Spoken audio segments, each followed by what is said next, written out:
Hey guys, girls, and the two Taylor Swift fans. So, I do media studies. I've covered a lot of topics, such as They Live. Oh wait, wrong script. I do media studies, meaning that I've covered a lot of products in an analytical way, from Quality Street to The Guardian. As much as I do hate them, we do have to agree that Boris Johnson in joggers is really funny, and even Taylor Swift Bad Blood for my GCSEs. But what if I told you that the entire 2 years that we studied media studies, we covered the wrong bloody Taylor Swift song? That's right, we were supposed to do The Man. I don't want to hold a grudge against my teacher, because first off, I love him, and other schools also did this kind of thing. I would have much preferred that we realised it earlier, that we were supposed to cover this song, because I actually have a confession. I kind of like The Man by Taylor Swift. It doesn't mean that I'm a Swiftie, but it does mean that Taylor Swift has definitely outdone herself this time. She went for art rather than commerce, because this is one of my favourite songs of criticism on sexism and showing how men have it easier, which isn't fully true because some men have toxic masculine and are secure because of it.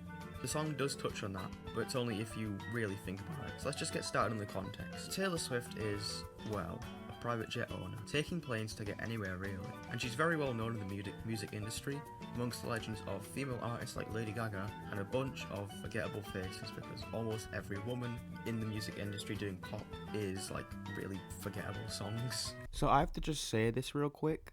From now on, I will be doing the editing, because at that beginning, the first 1 minute and 25 seconds, my editor Cameron was doing it all. So now he's decided that he can't do 90 minutes of video because he's not used to it. He's used to like shorter videos. So I'm going to be doing the editing from now on. So, you know, if the video quality gets worse, if the editing quality gets worse or whatever, that's probably why. I'm really sorry, but I have to respect Cameron. Pop is like really forgettable songs. I'm not saying all female pop artists are repetitive and boring, just that most pop songs tend to blend in. Swift trademarked the word Swiftie for her merchandise and uses social media to promote her upcoming works at the time, such as Bad Blood, where she slowly revealed the name of 9 or so female artists that I don't know, but one of them looks like Faye from Mirror's Edge. She has her website where she can show her errors, showing she isn't distancing herself from her past versions, such as the Sweet Girl image she took before Bad Blood. You could also mention the conflict between her and Katy Perry, which some think Bad Blood is a result of, but yeah, that's it for context, unless you want to talk about the fact that this was right before lockdown, which would have made people a lot more extroverted and confident. But yeah, let's get started.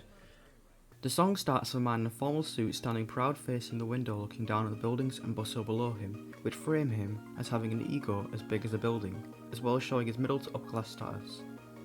This kind of reminds me of Wolf of Wall Street slightly, so that's an intertextual reference. This is also supported by her mentioning Leonardo DiCaprio later in the song, and he is standing in the middle of the title card showing his image of self-importance as he is in the middle of everything. It could also show he's the definition of a true man, as he is the most important man due to being in the middle. Like in Bad Blood, there is a title card used to give the music video a movie-like quality, or maybe just to show that it's a high-quality video, which, quite frankly, it kind of is. The verbal codes of communication in the background depict office life and the bustle of the middle-class workers. When the music actually starts, he turns around and straightens his suit. The camera follows him from front as if trying to keep up with his excellence as the man, with the movements clear and perfect to show the cameraman has to be perfect and can't be shaky. It could also show the professional big-budget movie idea that the music video wants to go for. The line, "I would be complex," could show that the women or the working class are viewed as one note by society, and if they were upper class or male, they would not be viewed as one note. To elevate the office theme, there is also, well, an office estate. There is a co-worker who gives the man a paper, but he scrunches it up into a ball and throws it at a crowd of people who seem obsessed with the man. They're kind of like Swifties almost, but the man doesn't even face the people, as if showing his image of self-importance, that he doesn't care about individual feelings, but a collective. He makes a few hand gestures, such as one for money, pointing, and fist bumps, the latter of which could show his bias and or nepotism to the man he fist bumps, showing he could be his friend who may have even helped him climb the toxic social American ladder. Everyone smiles and stares at him, showing he's the boss and that everyone loves him. Possibly because they've been culturally conditioned into thinking so, which links back to the collectivism idea. It could just be that the work environment and culture is good, but who knows. Everyone stops working to pay attention to him, which shows his importance and presence as the man. The line, "I'd be the alpha type," could refer to the toxic masculine ideas, like being an alpha male to dominate others and show how much of a leader they are to others, such as women. It could also show that Swift would have conformed to hegemony if she was a man. Also, there's a woman holding a mug reading "I'd be the man," showing there's a potential longing to be the man, but she was unfortunate enough to become a woman. He winks to the audience as Swift uses the rhetorical question, "What's that like?", showing her longing to be the man and a curiosity to live in privilege. Due to her sex, she's seen as inferior by society, and the subway scene shows him in his most pretentious self probably, treating the working class and women as nothing compared to him by having him take up all the space, as well as him putting his shoulders over women, showing that he treats them as things to step on as he shows his work to be more important than people's lives. The slouch, which is apparently called a manspread, shows his apathy and nonchalance towards people suffering around him.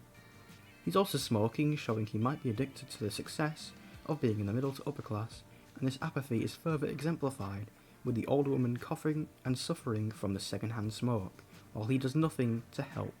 An alternative interpretation could be a collective unwillingness to help, as nobody, including the man, are helping her. Society demonises the woman suffering because she's a woman, and further on, because she's working class. He uses his watch and burns the cigarette on some kind of ashtray to show he thinks he's more important than the common folk around him. There's also a poster saying "capitalise on that feeling," which could mean that men should capitalise on their feeling of strength and masculinity. He also reads a tabloid magazine with headlines like "For Men with Real Thirst" to both objectify women in media and entice men. In universe, the media is rewarding men with women, but in Taylor's narrative she's critiquing the media and male gaze. His apathy is further exemplified with him leaving the newspaper clipping on other people, which shows his arrogance and lack of care for people around him. The line, "Wondering if I get there quicker if I have a man," highlights the inequality between men and women in society by showing that men have it much easier due to being men. This subway also features wall art or some sort of graffiti that portrays some of Taylor's stolen albums like 1989. This is also supported by the sign similar to a road sign saying, "If found, return to Taylor Swift," to make a jab at the record labels she signed into once. This may be a stretch because everything that comes out my mouth is, but the two people passing by have obscured faces to show that no matter who they are nothing significant to society, or more specifically, the man. Also, apparently the number 19 in 1989 is underlined to reference the 19th Amendment in America, allowing women to vote. And I didn't pick up on this because I don't read American laws. On the topic of this, the number 13 is also used because it's apparently Taylor's lucky number. Later, he pisses the words "the man" in some blue glitter or something. That could show he's maybe making a mark for everyone to know who he is, or it could just be him permanently etching another piece of media by Swift onto the wall, but then we transition into a yacht scene to show his pretentious nature, because I guess la yacht equals a lot expensive. There's also women in bikinis showing the objectification, and there could be a case made that they're abusing the male gaze to live in the glamorous lifestyle by the fact that they aren't actually looking at him, and he could also argue there's some pathetic fallacy, with the sun used for him to brighten everyone's day, but I digress. Taylor says if she was a man, she wouldn't be judged for appearance or personality because of how powerful she'd be. He's also a dick to the male waiter who stares at the man for too long, and it could show that he's entranced by the man's, charisma, let's say. He even looks back at the man right before disappearing off screen. Later on, the man is again framed in the middle of a toast with the line, "And they would toast to me, oh," to show his importance, and they are toasting to his excellence and honour as the man. She also brings up Leo and Saint-Tropez, referring to the famous actor Leonardo DiCaprio, known for works such as Wolf of Wall Street, which was funnily enough financed by Joe Law, who scammed Malaysia with the 1MDB fund. Very ironic, but I'm getting off topic. Leonardo DiCaprio is used here to show the lavish lifestyle an upper-class man like Leonardo can live with his frequent trips to Saint-Tropez. I guess also the women are smiling because that's what the media wants, and that's what my notes say. In the next scene, there's a woman laying in bed, which could show he's rich enough to hire a prostitute, or he's just in a promiscuous relationship. I don't know. He stands in the mirror to possibly show the insecure, toxically masculine men deal by trying to appear that way, and this critiques the establishment trying to promote this kind of behaviour. such as the newspaper clippings or real-life figures like Andrew Tate, who exuberate this kind of behaviour to brainwash younger audiences into following this hegemonic view of what a man should be. You can tell I don't like the media or e-celebs. This insecurity is supported by the hole in the middle, showing he's devoid of personality and is putting on a metaphorical mask, or rather, persona, because that's what the media wants. The song critiques the patriarchal society, but also showing that patriarchy affects men and women, not just women. It shows that Taylor Swift could be a decent feminist, one who is interested in the equality of men and women rather than just women. A common misconception is that feminism only cares for women being treated equally, but it cares for both sexes. Too bad some feminists don't realise that and think men are the root of everyone's problems. But side tangent over, the next scene shows the man having a portrait of himself pointing and the man stands in the centre of it. It's essentially pointing to what a real man looks like, or at least that's what I think it's trying to tell me. It could also show that any man skilled enough can be the man if we follow in his steps. You can be the man. There's also some different coloured hands that he runs past and high fives. You could make some colour theory based analysis, but it's probably to show the media is allowing the man to be popular and beloved. Everyone loves the man.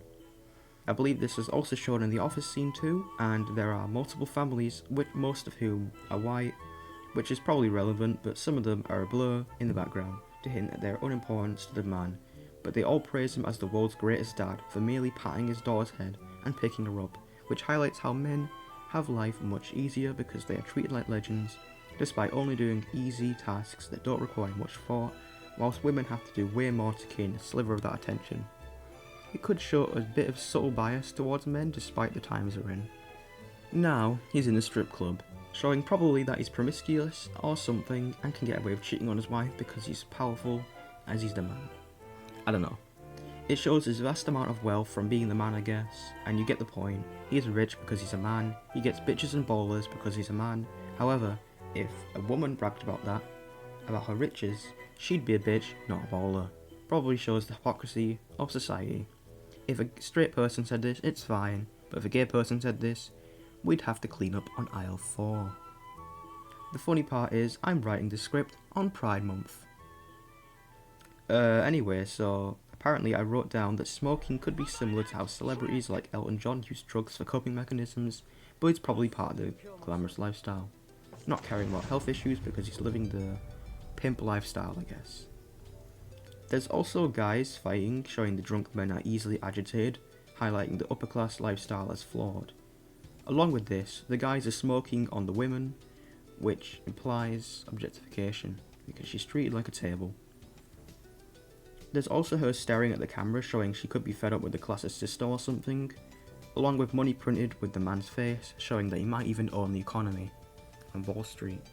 The next scene uses a bit of the good old irony with the women's charity sign and the man playing in it. It could show that he's supporting a noble cause, but it's more like that the media is forced to support these causes, and is making a nuclear man do it. He's also got a very cocky demeanour with his exaggerated poses that could serve as a double entendre, as he may be both winning tennis and the game of life. He flips the referee off and throws balls at him. Tennis balls, obviously.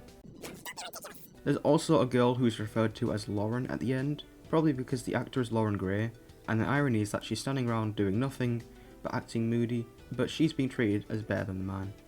It flips the patriarchy into matriarchy to highlight the problems in both patriarchy and matriarchy, rather than just patriarchy. That was a lot of art keys actually. Anyway, we flash forward 58 years to a morally questionable marriage where there's the old man and a woman who's like in her 20s at most. They've even got a kick in the foreground will be relevant later, which paints the man as younger and taller, likely as an attempt at airbrushing him to look more handsome. The old man has a kind of disturbing smile, which could just be innocent, but who knows what he's planning. Maybe this is showing the man finally getting what he wants from society or something? I don't know. His hand appears with some kind of ring on it, and he does some romantic thing with his fingers, and as the two of them walk with some pink flowers falling, that's probably symbolic of something, but I'm no botanist. It could be a pink tulip, but it's hard to tell with these cunts blocking my view. The video then cuts to what we can only presume is the man's best stages of life, I guess. I'm just assuming this is one man and his best parts or something. He's posing with the hands and doing fist bumps like in the office scene. Then he's on a movie poster that we did see in the subway scene. We did show a documentary or something, as well the words Mr. Americana, which could show he's the embodiment of America's hegemony. Below that is weirdly Taylor Swift's name, which implies a woman is overseeing a man. I think that film is actually the same film at the end of the movie that we find out later. The next scene cuts to him at the strip club going wild for money, licking it and shit like that because rich people are crazy. Then we cut to the office where he's again praised by everyone, possibly because of his charisma or because they finished a quarter or something that he's creating credit for. Then he's on the jet and doing some weird shit with his tongue while partying, and this probably gay waiter looking guy, looking either humble or dejected because he's not the man, and he's not dating the man or whatever the guy's thinking. Then the father is doing finger guns, showing how cool he is to the ladies, and then he's doing whatever this is on the train. In the penultimate scene, we see the old man shoving a cake in his powerless wife's face. The audience looks shocked and others are laughing as she can't do anything to stop him. It's likely the wife and audience are powerless against the man because of his connections, or because he is the man. Finally, we go back to the raging tennis player, and it's revealed that it's a movie set. Likely the one we saw in the subway, especially when we see Taylor Swift being the movie director. Ironically, she tells him to be more sexy and likeable, which is a gender reverse in filmmaking and other industries. Women are usually told to be perfect, I think, and by making it men, she, I think, is trying to say it's bad for men and women to tell the other to be sexier while giving praise to someone of the same sex for doing little to nothing. This is exactly what Swift does to the man and Lauren, subtly scolding the man despite being the main character while praising the side character that stands there and does little to nothing purely because of the sex.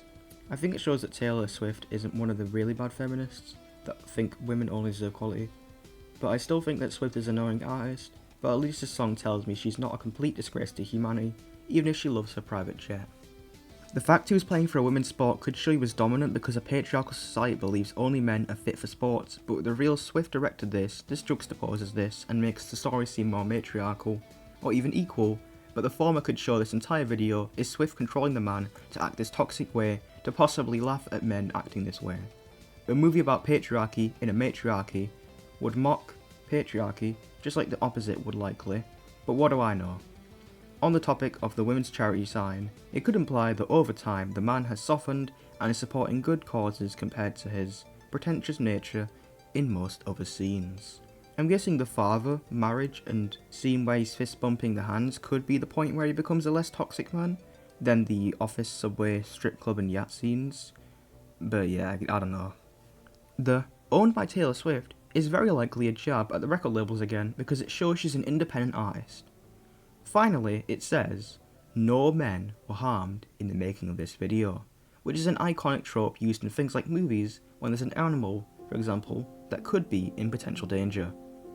Some pieces of media would use this phrase ironically, like in puppet shows, as a random example, where it's so obvious that it's not real animals, but the label is there purely for satirical purposes, like highlighting the problems with the American Humane Association. But with that out of the way, this video is over. I think it is one of the most surprisingly good songs that came from Swift of all people. I found this to be quite an interesting way of portraying a patriarchal society by poking holes at hegemony and also the idea that a matriarchal society is also a good idea. If you're interested in the video, it's linked in the description below, and you can come up with your own interpretations and opinions, but anyway, I'll be signing off for now, so goodbye everyone. Hoot, motherfucker, come on! Hoot! I gotta open this window for this fucking owl. Hoot!